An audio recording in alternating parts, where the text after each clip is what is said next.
नमस्कार, म रुबिन बोहरा, नमुना मन्थली नगर बाल समूह सञ्जालको म अध्यक्ष। हाल चाहिँ म यो 10 नम्बर वडाको चाहिँ वडा बाल समूहको कोषाध्यक्षको रूपमा कार्यरत छु।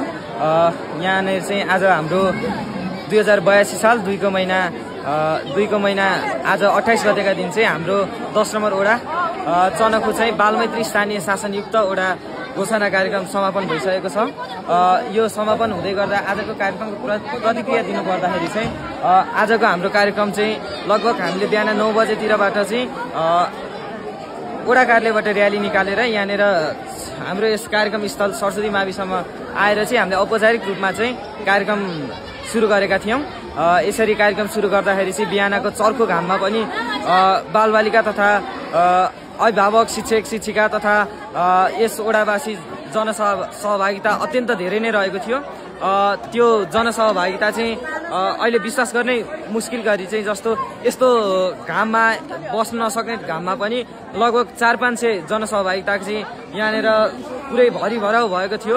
त्यो देख्दा चाहिँ एकदम खुसी पनि लाग्यो। आफ्नो वडाको यो ऐतिहासिक कार्यक्रममा चाहिँ थुप्रै जनसहभागिता राम्रो भएको थियो।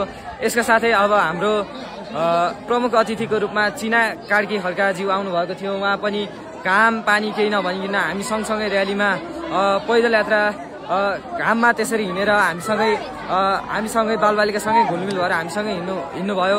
त्यसको लागि उहाँलाई धन्यवाद दिँदै हाम्रो त्यो कुराको चाहिँ म प्रशंसा पनि गर्न चाहन्छु।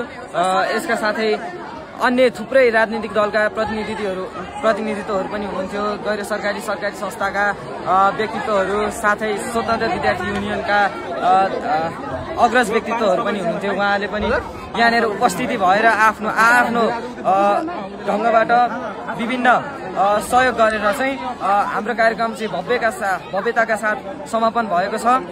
यसका साथै आज कार्यक्रम समापन पनि भइसकेको छ र यो दिगोपनाको लागि हामी सदैव अघि बढ्नुपर्छ र दिगोपना दिउँ भन्दै मेरो भनाइ यही टुङ्ग्याउन चाहन्छु। हस्त धन्यवाद।